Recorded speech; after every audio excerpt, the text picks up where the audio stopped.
नमस्कार, मी मधुरा. आरोग्य धनसंपदा ह्या आमच्या खास कार्यक्रमात आपलं मनापासून स्वागत.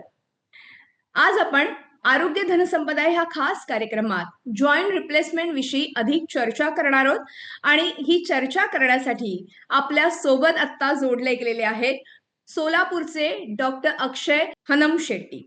डॉक्टर अक्षय हनम शेट्टी यांचं मी आपल्या ह्या खास कार्यक्रमामध्ये मनापासून स्वागत करते. नमस्कार डॉक्टर. धन्यवाद धन्यवाद मित्र. डॉक्टर सोलापूरचे आहेत आणि ऑर्थोपेडिक आणि स्पोर्ट्स मेडिसिन सर्जनही आहेत आणि त्यांनी अमेरिका, दक्षिण कोरिया, मुंबई इथून ऑर्थोपेडिक उपचारांमध्ये खास फेलोशिपही घेतलेली आहे.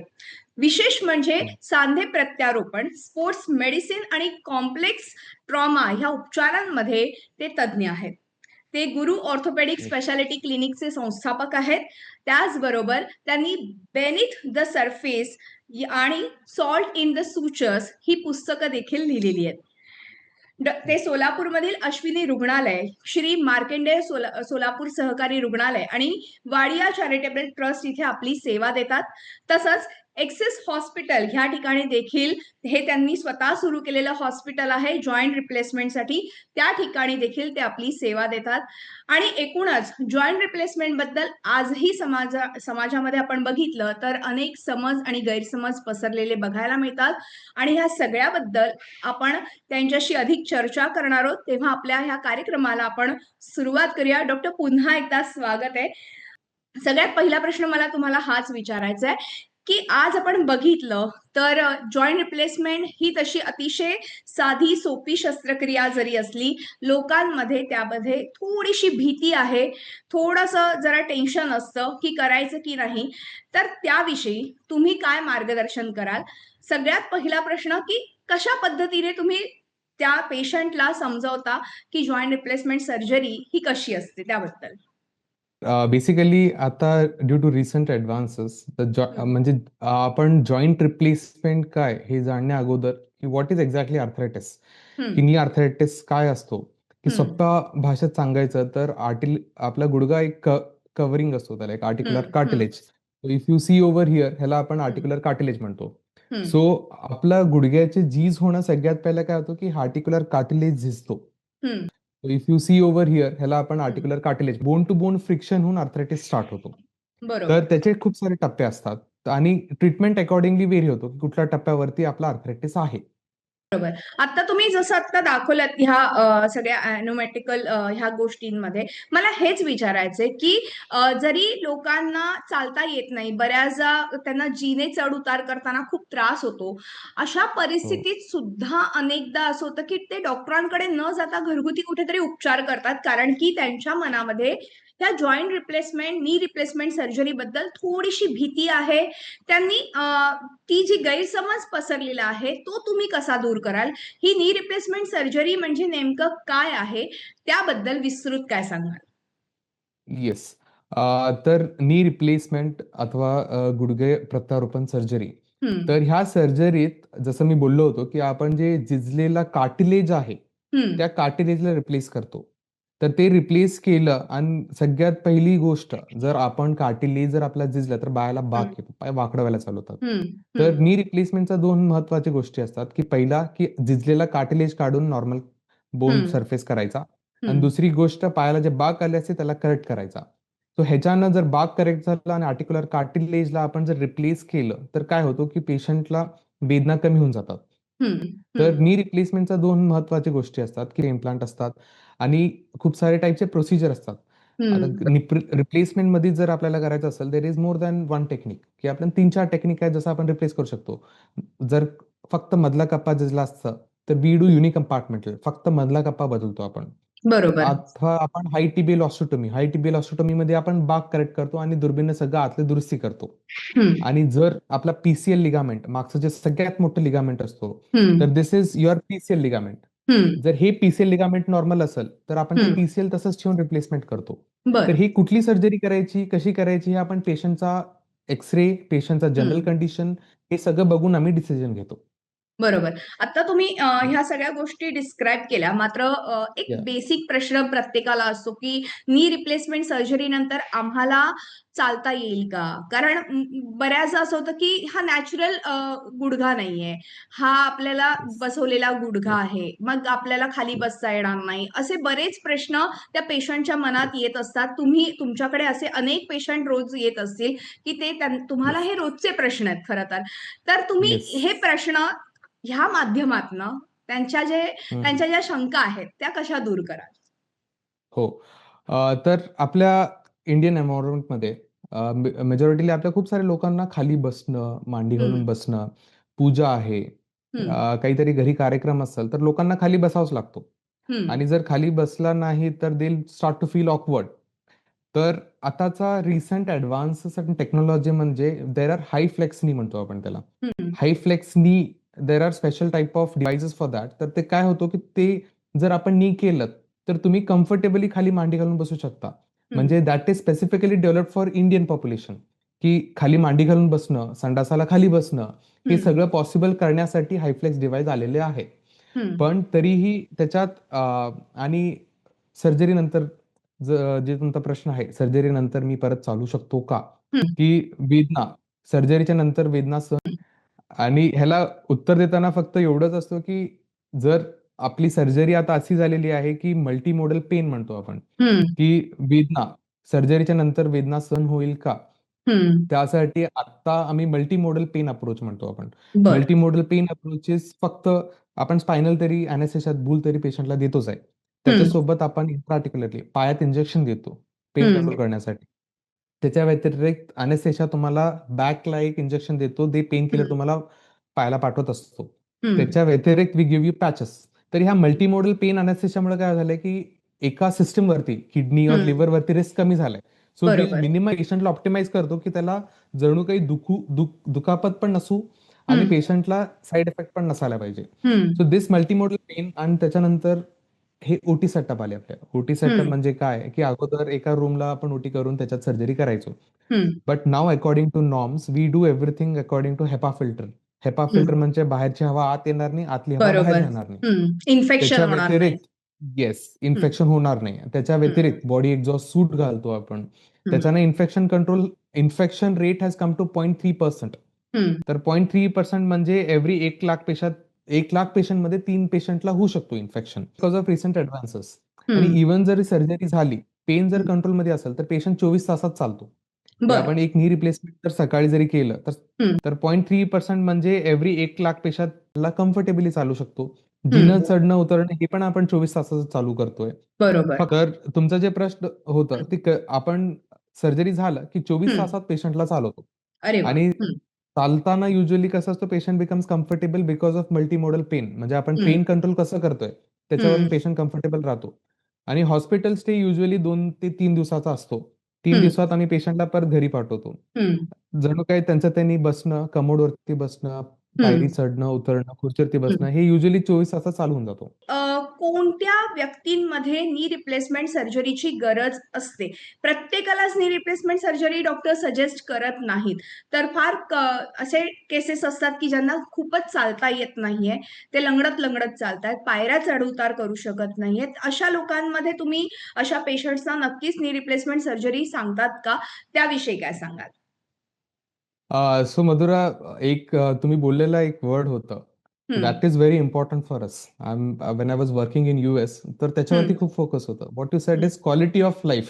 हं, की quality of life is very important and even आपण जेव्हा रिप्लेसमेंट करतोय, हं. We don't see the X-ray. आपण एक्सरे बघून ठरवत नाही की ऑपरेशन करायचं आहे. वी सी द बरोबर. Quality of life. Quality hmm, of life म्हणजे कसं आहे, हं, देर इज अन ऑक्सफर्ड नी स्कोर. हं, ऑक्सफर्ड नी स्कोरमध्ये 4 ते 5 प्रश्न येतात. दॅट इज तुम्ही चालू हं, शकता.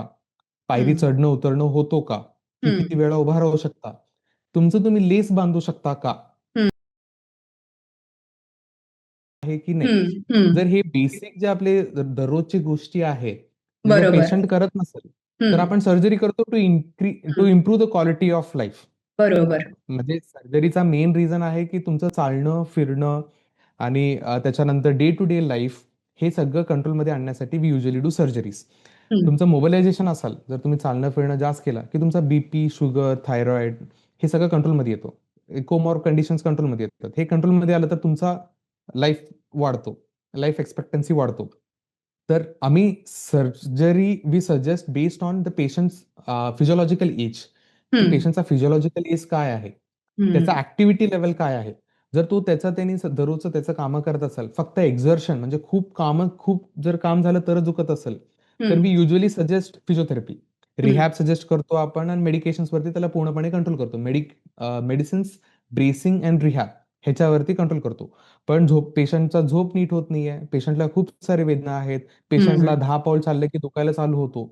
असल्या पेशंटला we usually suggest surgery to improve the quality of life. मला ह्या येस. सगळ्याबद्दल तर तुम्हाला अजून एक प्रश्न विचारायचा आहे, कारण की हे ऑपरेशन मगाशी आपण बोलता बोलता म्हणालो की इन्फेक्शन व्हायला नाही पाहिजे. या ऑपरेशन मध्ये एक महत्वाचं आहे, नाहीतर मग आपल्याला नी रिप्लेसमेंट सर्जरी पुन्हा एकदा करावी लागू शकते. सो मला येस. तेच विचारायचे की किती सुरक्षितता या ऑपरेशन दरम्यान बाळगली गेली पाहिजे. हो.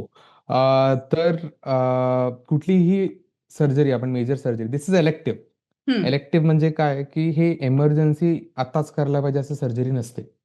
तर ह्याला युजली आम्ही प्री वर्कअप करतो. वर्कअप हम्म. म्हणजे काय आहे, की कोमॉर्बिड कंडिशन आहे का, बीपी, शुगर आहे का, हम्म. शुगर आणि heart condition whether it is controlled, hmm. तर ते सगळं कंट्रोल आहे का बघतो. If patient is taking any हार्टचे काही गोळ्या घेतात का, तर ते हम्म. बंद करायची गरज आहे का, हे आपण प्री ऑप सगळे चेक करतो. Multimodal approach is the medicine.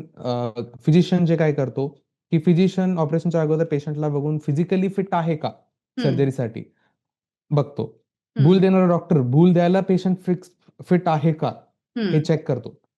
आणि त्याच्यानंतर आम्ही सर्जन जातो. सर्जन जाऊन बघतो की पेशंटचा नी कसा आहे, एक्झॅक्ट हम्म. कंडिशन कसा आहे.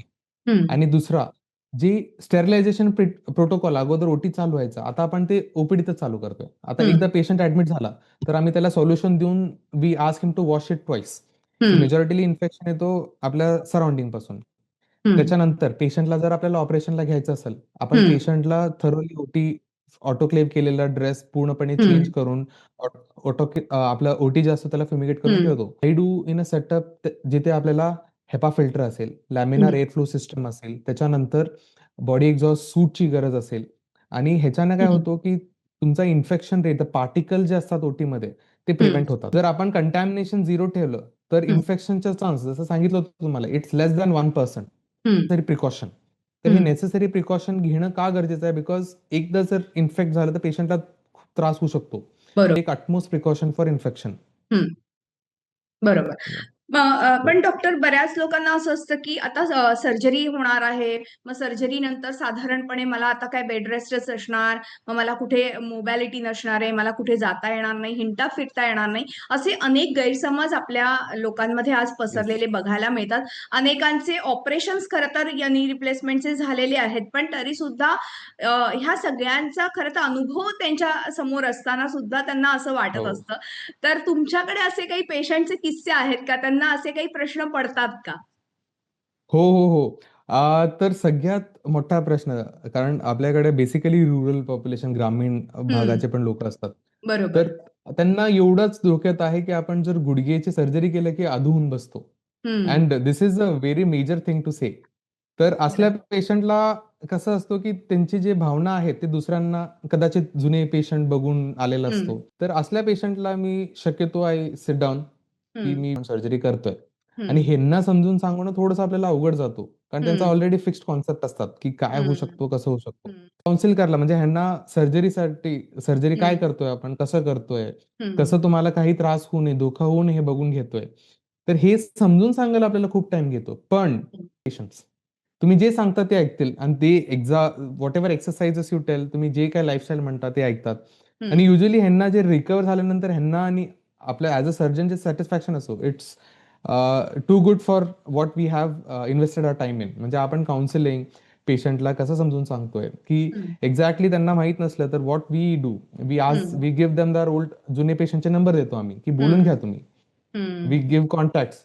दिस is after taking the consent from everyone, की कन्सेंट घेऊन आपण त्यांना देतो, की हे आमचे जुने पेशंट आहे, तुम्ही बोलून घेऊ शकता. हं, सो याच्याने काय होतं की पेशंटला एक कॉन्फिडन्स येतो. कॉन्फिडन्स हं, असला की रिकव्हरी फास्ट होतो. हं, हं. So this all plays role in patient recovery. तुम्ही नक्कीच नी रिप्लेसमेंट सर्जरी जर तुम्हाला सजेस्ट केली असेल डॉक्टरांनी तर नक्कीच करून घ्या. त्याचबरोबर डॉक्टर खरं तर तुम्ही स्पोर्ट्स मेडिसिनमध्ये एक्सपर्ट आहात आणि मला त्याबद्दलही एक छोटासा प्रश्न तुम्हाला विचारायचा आहे. तुमचं स्वतःचं एक्सेस हो, हॉस्पिटल आहे. या हो. हॉस्पिटलमध्ये सुद्धा खूप चांगल्या पद्धतीचे उपचार केले जातात. हे या हॉस्पिटलचं वैशिष्ट्य काय आहे? तर ॲक्सेस हा hospital I have predominantly started for sports medicine. हं, तर ॲक्सेसचा फुल फॉर्म आहे advance expertise in injury and sports medicine. हं, की स्पोर्ट्स मेडिसिन म्हणजे आपण जे लिगामेंट दुर्बीणद्वारे दुरुस्ती करतोय, की हं, तुमचं जर लिगामेंट तुटलेलं असेल, एसीएल, पीसीएल, एमसीएल और हं, शोल्डर रोटेटर कफ, तर ह्याला आपण दुर्बीणद्वारे कसं दुरुस्ती करायचा आणि हं. Rehab, state of the art rehab कसा ठेवायचा, की मोडॅलिटीज बरोबर. कुठलं-कुठलं करायला पाहिजे, कसं करायला पाहिजे, एक्सरसाइजेस कसं करायला पाहिजे. हं, तर हे सगळं पेशंटच्या नीड्स अकॉर्डिंगली आम्ही कॅल्क्युलेट करून we have developed this centre, which has hmm, a HEPA filter, body exhaust suit, state of the hmm, art CSSD department, हं. इन्फेक्शन कंट्रोल डिपार्टमेंट म्हणतो आपण CSSD. So बरं. this all is included so हं, that we can give good services to the patient. हं, तर ह्याचा हॉस्पिटलचा M एवढंच होता की we have to hmm, give the best hmm, quality treatment to our patients at an affordable price. हं, की we have to look after each and every aspect that the hmm, patient has, की आपण त्याला कसं treat करू शकतोय. की हं, एक surgery is a experience. Experience starts from day one of your stay till your discharge. हं, त्याच्यानंतरही रिहॅबमध्ये असतो. तर ह्या हं. एक्सपिरियन्समध्ये आपण कसा पेशंटला हेल्प करू शकतो, कसं त्यांचा बरोबर. रिकव्हरी ऑप्टिमाइज करू शकतो. हं, तर हे सगळं डोक्यात ठेवून I have developed a team so that we can take a proper care of each and every patient. हं, फिजिओथेरपी जर तुम्ही प्रॉपरली केलं नाही तर रिकव्हरीला 3 महिनेपर्यंत घेऊ शकतो.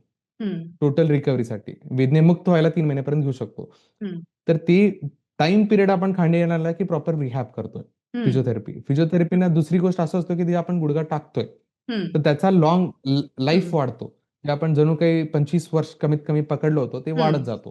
हं, कारण जर तुमचा नीचा स्ट्रेंथ चांगला असेल, तर तुमचा हं. इम्प्लांटचा लाईफ चांगला असतो. बरोबर. आणि हं, फिजिओथेरपी असं नाही की तुम्हाला फिजिओथेरपी डिपार्टमेंटला जाऊन करायला पाहिजे असं हं. नाहीये. शिकवतो पेशंटला बरोबर. आणि त्यांना सांगतो की जेव्हा तुम्हाला टाईम भेटतो घरी, त्या टाईमाला तुम्ही हं, ह्या व्यायाम करायला पाहिजे. हं, पेशंट हॉस्पिटलला येत नाही. He will keep on hmm, doing the exercises to increase hmm, his टी-केअर नंतरचा जर्नी. हं. बरोबर. लॉन्जिटिव्हिटी म्हणजे एक इम्प्लांटचा लाईफ वाढवण्यासाठी हे सगळं आपण करतो. शेवटचा आणि महत्त्वाचा प्रश्न कारण की तुमच्याकडे अनेक पेशंट येत असतात. तुम्ही नेहमीच येस. नी रिप्लेसमेंट सर्जरीज करत असतात. तुम्हाला खूप चांगला हो. अनुभव देखील आहे.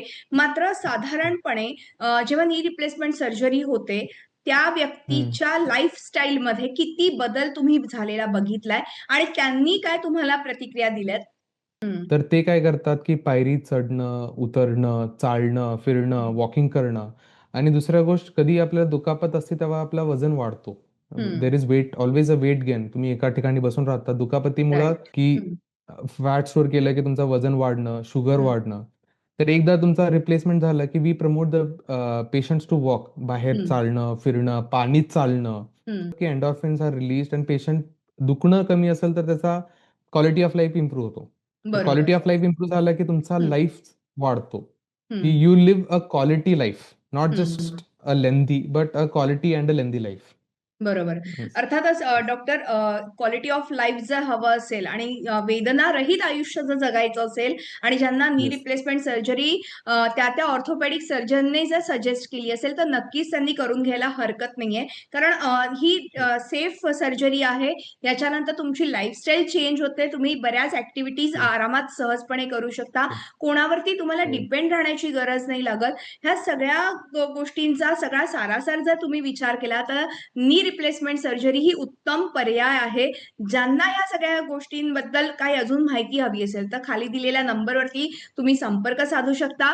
डॉक्टर अक्षय हनम शेट्टी हे स्वतः सोलापूरमध्ये असतातच. त्यांचे हॉस्पिटल्स पण आहेत स्वतःचे ॲक्सेस हॉस्पिटल. ह्या ठिकाणी ते खास करून स्पोर्ट्स मेडिसिनवरती त्या ठिकाणी उपचार देतात. आपण ह्या सगळ्याबद्दल खूप माहिती डॉक्टरांकडनं जाणून घेतली. डॉक्टर तुम्ही आलात आणि खूप छान माहिती आणि मार्गदर्शन आमच्या प्रेक्षकांना केलंत त्याबद्दल मनापासून आभार. धन्यवाद, धन्यवाद. Thank you for having me here. आणि यानंतर आरोग्य धनसंपदा या आमच्या खास कार्यक्रमात आज आपण इथेच थांबतो. तुम्ही पाहत राहा टीव्ही 9 मराठी.